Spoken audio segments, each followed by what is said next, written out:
여러분 안녕하십니까. 이봉수의 정상회담 2부 시작하겠습니다. 최근 들어서 정말 그 흉기 폭행, 무차별적인 흉기 폭행 이런 일들이 많이 벌어지던 차에 급기야 정말 주택가에서 산책을 하고 있던 30대 젊은 여성이 뭐 운동용 외톨이인지 뭔지 모를 남성으로부터 너클이라고 하는, 뭐 영화에서만 좀 많이 봤습니다. 깡패나 이런 사람들이 이제 그 주먹을 사용하기 위해서 더 강력한 효과를 받기 위해서 이제 금속 같은 것을 이제 손가락에 끼우고 이제 이렇게 주먹을 휘두르는 장면들 영화에서는 보았는데, 이제 그거를 끼고 피해자를 무차별적으로 폭행해서 정신을 잃게 한 후 강간을 시도를 했는지 강간을 했는지 뭐 알 수는 없습니다만은 하여튼 그렇게 되었고, 결과적으로 이 피해자가 사망하게 되었습니다.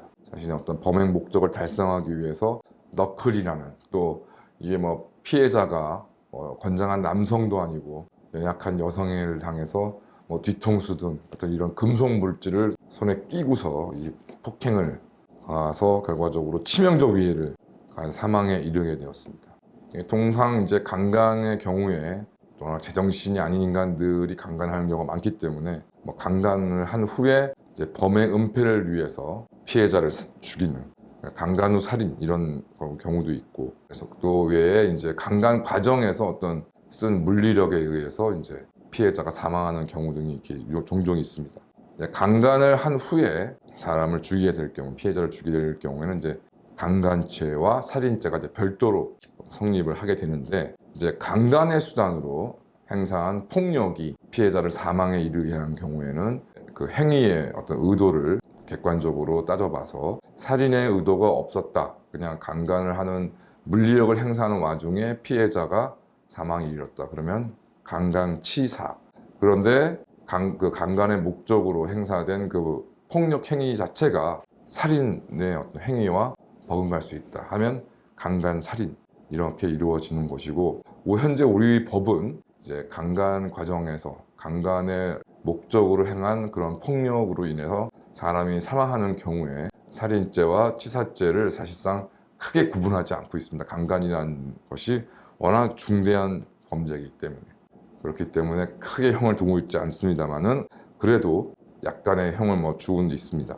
성폭력법에 따라서 위험한 물건, 그 검찰에서도 결국 이거를 너클을 아마 위험한 물건으로 볼 것이고, 그 위험한 물건의 구입 목적 자체가 강간을 위한 것이며, 그 다음에 이 금속 물건을 피해자의 어떤 급소 부위를 가격했을 경우에는 사망에 이를 수 있다는 사실을 범인 스스로 잘 알고 있었다고 보기 때문에, 결과적으로 이제 위험한 물건을 휴대해서 이런 강간을 하게 된 경우는 특수 강간. 그래서 그 행위 자체를 살인으로 볼 수가 없다면 특수 강간치사죄. 이것은 이제 무기징역 또는 10년 이상의 징역이고, 그 다음에 그 너클을 손가락에 끼우고 피해자를 폭행한 그 자체가 살인의 의도가 있었다, 살인의 미필적 고의가 있었다라고 인정된다 그러면 특수 강간 살인죄가 되고, 이것의 법정형은 사형 또는 무기징역입니다. 저는 앞서 말씀드린 것처럼 이 금속죄 너클이라는 게, 너클로 주먹을 끼고서 엄청난 힘을 가했을 때는 당연히 사람의 사망에 이를 수 있다는 것을 충분히 인식을 했고 이를 의도한 것으로 생각되기 때문에 특수 강간 살인죄가 적용되어야 된다고 생각을 하고, 어마어마한 이 정말 참담한 범행을 저지른 피해자의 어떤 그 피해자가 또 직업이 교사였고, 최근에 교사의 어떤 처우와 대우를 둘러싸고 지금 뭐 여러 가지 논란이 많은 상황에서 또 안타깝게도 교사가 또 희생된 것이 저도 개인적으로 굉장히 좀 참담하다는 생각이 좀 듭니다. 어쨌든 이런 사람에 대해서는 당연히 사형이 선고되어야 될 것이고 바로 집행돼야 된다고 생각합니다. 뭐 이와 관련해서 이제 관악경찰서는 이제 뭐 사망되기 전 보도입니다만은, 신림동 성폭력 사건 피의자 최모 씨가 사건 현장을 자주 다녀 CCTV가 없다는 점을 알고 범행 장소로 정했다. 그 다음에 범행 장소가 집과 가까워 운동을 위해 자주 찾았으며 피해자는 등산로를 걷다가 발견했다 보고 진술했다고 알렸습니다. 경찰에 따르면 최 씨는 일정한 직업이 없으며 부모와 함께 거주 중이고, 최 씨 가족의 이야기에 따르면 우울증으로 병원 진료를 받은 적은 있으나 치료를 받지 않았다. 그래서 한덕수 국무총리는 긴급 지시를 통해 최근 묻지마 범죄가 연속으로 발생해 경찰청이 무기한 특별 치안 활동을 전개하고 있는 가운데 일상생활이 이루어지는 공간에서 강력범죄가 다시 발생해 국민들의 불안감이 지속되고 있다. 경찰청장은 112 신고와 강력범죄가 자주 발생하는 지역, 공원과 둘레길 등 시민들이 자주 이용하는 장소에 술차를 대폭 강화하는 등 범죄 예방에 총력을 기울이라고 지시했다. 여기에도 오세훈이 등장합니다. 오세훈은 신림동 공원 일대를 방문해 예상 밖 범죄가 자꾸 일어나 책임을 통감한다. 예상 밖 범죄라는 말 자체에도 이게 교묘한 말 장난이 숨어 있죠. 이게 왜 예상 밖 범죄입니까? 인공지능형 CCTV를 되도록 많이 설치해 감시 사각지대를 최대한 줄이겠다. 인공지능형 CCTV 이따위 얘기하지 말고 그냥 CCTV를 많이 설치하면 그나마 좀 도움이 됩니다. 그렇지만 CCTV 설치가 다 문제 해결은 아니죠.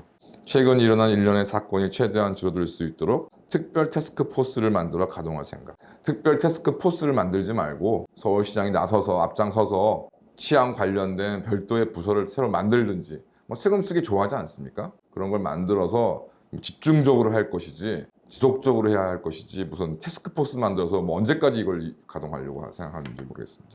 그 두 단어 예상 밖 범죄. 자신의 책임을 통감한다 그러지만 자신이 예상했던 일은 아니었다. 그러니까 난 책임이 없다라는 걸 얘기하고 싶었던 거 보이고, 두 번째는 인공지능형 CCTV. 도대체 제가 알기로는 법학을 전공했고 과학기술에 대해 크게 식견이 없는 걸로 아는데 막 얘기만 하면 무슨 인공지능형 CCTV를 얘기하면서 새로운 무언가를 또 할 생각을 하고 앉았습니까? 그러지 말고 기존에 CCTV를 많이 설치를 하시길 바라고요. 그 다음에 지금 서울시의 지금 치안 문제는 잠정적인 태스크포스 정도로 지금 해결될 수 있는 문제가 아닌 걸로 보입니다. 외국인들이 유튜브 등에 나와가지고 한국의 치안이 좋다, 밤거리를 껴서 혼자 다닐 수 있을 정도로 안전하다 이따위 소리를 하고 있으니까 정말 그런 걸 생각한다면은 큰 오산이고요. 지금 서울의 치안이 예전에도 그렇고 지금도 그렇고 아주 자랑스러울 정도, 시민들이 그나마 많은 법 질서를 잘 준수하는 시민들이 많기 때문에 상대적으로 치안이 좋아 보인다는 것이지, 알게 모르게 이런 어마무시한 강력 사건들이 서울에서 끊임없이 있어 왔습니다. 그러니까 이런 특별 태스크포스를 만들 게 아니라 치안 문제를 전담할 수 있는 조직을 새로 만들든지 책임자를 새로 만들든지 해야 될 문제인 것이지 잠정적인 태스크포스로 해결될 일은 절대 아니라고 생각합니다. 그리고 범죄 예방 디자인은 최대한 많이 도입해서 조금이라도 더 안심할 수 있도록 최선의 노력을 다하겠다. 이게 하나 실효성 있는 이야기가 하나 없는 것 같습니다. 인공지능 CCTV를 언제 달아가지고 할 것이고, 범죄 예방 디자인이란 말은 또 무슨 말인지 이해를, 하여튼 말 한마디가 무슨 말을 하고 싶은지, 무슨 생각을 가지고 있는지 알 수가 없습니다. 어쨌든 대표나 저희가 매일같이 비판했던 전시성, 세금 낭비성 행사에 관심을 가지고 있다가 이런데 현장에도 좀 나와서 얼굴을 좀 비친 게 그나마 좀 다행이라고 생각하고, 그러니 지금 서울시가 사정이 무슨 엉뚱한 화려한 볼거리나 좀 제공할 수 있는 그게 몰두한 상황이 아니라는 걸 좀 빨리 깨닫고 정말 이 치안 문제나 이런 거에 좀 더 신경을 쓰기를 바랍니다. 말씀드렸듯이 우리나라 치안이 여러 가지로 좋은 점도 있습니다만은, 사실은 제가 볼 때 우리나라 치안이 정말 좋았던 이유는 정말 그 수십 년 동안 전투경찰, 의무경찰 10만여 명이 경찰력을 보조해서, 내지는 어떤 면에선 경찰력의 중심으로 이제까지 활동을 해왔던 것이 가장 크다고 봅니다.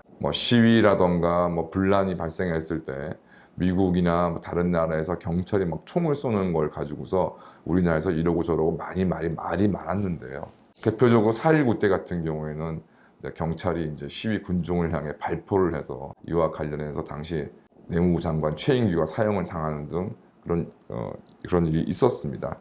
저는 그 당시에도 다른 것이 아니라 어마어마한 수의 이제 군중이 이렇게 시위를 하게 되면 경찰이 어느 정도의 시위 대응 장비로 막을 수 있는 것은 한계가 있을 수밖에 없고, 그런 상황에서 결과적으로는 발포하는 것 외에는 시위 군중을 진압할 수 없는 그런 상황들에 몰리는 것이, 우리나라에서는 그 이후에 최소한 전이경 10만 명으로 시위에 대응하다 보니까 그래도 인력으로 사실상 그런 발포와 같은 비극을 막아왔던 것이죠. 그러니까 미국이나 다른 나라에서 그게 안 되니까 경찰의 발포가 잦을 수밖에 없다고 생각합니다. 그런데 이렇게 대한민국의 치안을 사실상 전담하다시피 한 이 전이경 제도를 이명박 정부 때부터 없앤다고 난리를 칩니다. 병력 자원이 부족하다는 것이 이유였죠. 그것을 또 박근혜 정부가 또 이어갔고 문재인 때 이제 사실상 확정돼서 2023년 올해 이제 그 남아있는 의무 경찰들이 다 전역하게 되면 이제 의무 경찰 제도가 세상 속으로 역사 속으로 사라진다고 합니다. 병력 부족, 자원 부족 문제가 심각하기는 합니다만은 저는 최소한의 수준의 의무 경찰을 둬야 된다고 생각합니다. 최근에 끔찍한 이제 강력 사건의 빈번한 발생으로 인해서 조선일보 같은 데에서는 이제 검경 수사권 조정으로 경찰의 인력 중 상당수가 수사 쪽으로 이제 이동함에 따라서 이런 치안이나 방범에 종사하는 경찰관의 숫자가 줄어들었다라고 지금 평가하는 부분도 있다고 하는데 그것도 아예 일리가 없는 이야기는 아닐 것입니다. 하지만 우리가 주위에도 쉽게 보는 것과 같이 일일이 순찰차들이 순찰을 한다고 하지만 대부분의 야간 시간에는 그냥 으슥한 곳에 차를 세워놓고 그냥 대기하는 정도의 수준에 불과하고 실제로 지역을 순찰하거나 순찰차를 타고서 이리저리 다니는 방범 활동을 하는 경찰관들을 좀 보기 쉽지 않습니다. 경찰의 인력 구조상 대부분의 파출소나 지구대에 배치되어 있는 경찰들도 사실은 40, 50대 이상의 상당한 연령 있는 경찰들이 많다 보니까 또 그나마도 또 상당수는 또 여자 경찰이고 해서 스스로를 방어할 수 있을지도 좀 의문이 드는 경찰력을 가지고서 이거를 순찰을 한다고 해서 나아질 것도 아니고 실제 순찰도 제대로 하지 않고 있습니다. 이런 것들에 대한 대응은 역시 젊은 의무 경찰들이 좀 할 수밖에 없는 상황이어야 생각하고요. 그런 상황에서 의무 경찰을 정말 다 폐지해 버린다 그러면 도대체 이 경찰 행정의 빈 곳은 어떻게 채울 것인지 의문이 들지 않을 수 없습니다. CCTV 같은 경우에 설치해 놓으면 많이 좋겠죠. 그렇지만 CCTV가 범죄에 대한 주요한 증거, 물론 CCTV가 설치함으로 인해서 범죄를 방지하는 효과도 있지만 제 생각에는 그렇다고 해서 전반 모든 대한민국 곳곳에 다 CCTV를 설치할 수도 없는 것이고 또 CCTV를 설치했다고 해서 그 발생한 범죄를 즉각적으로 대응할 수 있는 것도 아닙니다. 오세훈이가 얘기하는 인공지능형 CCTV라는 게 어떤 기능까지 지금 되어 있는지가 알 수 없어 말씀드립니다만은 어쨌든 그게 경보가 자동적으로 경보가 뜨는 형식이 있다든 어쨌든 사람이 대응할 수밖에 없는 것이고요. 오세훈이가 로보캅을 도입하지 않는 이상 결과적으로 현재로서는 인력을 많이 투입하는 방법밖에 없다고 생각합니다. 그래서 여러 가지로 지금 이제 정신이 좀 불안한 분들에 대해서 국가가 나서서 정신병원에 구금한다거나 이런 이야기들이 나오고 있지만 그것보다 경찰의 순찰 능력을 더 강화해서 조금 여기에 더 발빠르게 대응할 수 있는 그런 부분들이 더 필요하다고 생각이 좀 들고 이 부분에 대해서 하여튼 특히 오세훈은 서울시의 치안이 과거에도 그렇고 지금도 그렇고 그렇게 와도 내세울 만한 정도의 수준은 절대 아니다. 그렇게 방심하는 그 순간 치안의 공백이 발생한다는 것을 좀 명심하길 바라고요.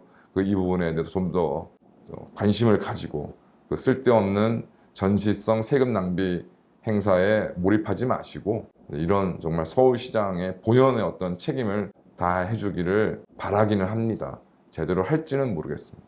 감사합니다.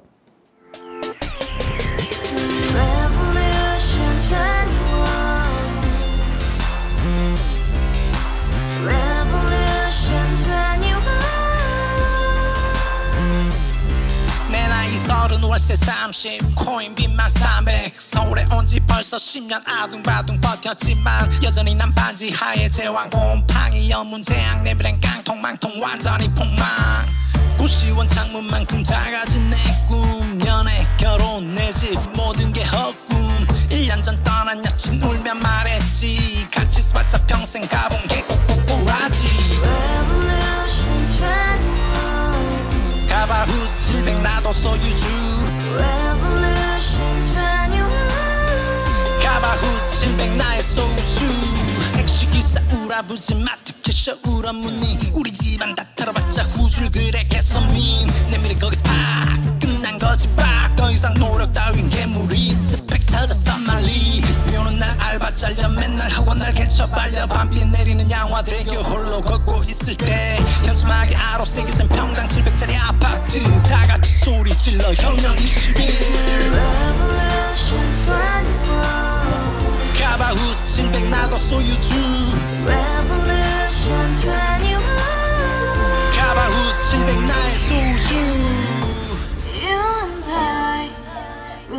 together in the house, brand new day, and your dream had just begun. Revolution 21, only hope and happiness. 너의 곁에 내가 영원히 지금까지 정치인들 입만 열면 찝찝찝 개소리 멍멍멍 쳤다 하면 뻥 잘난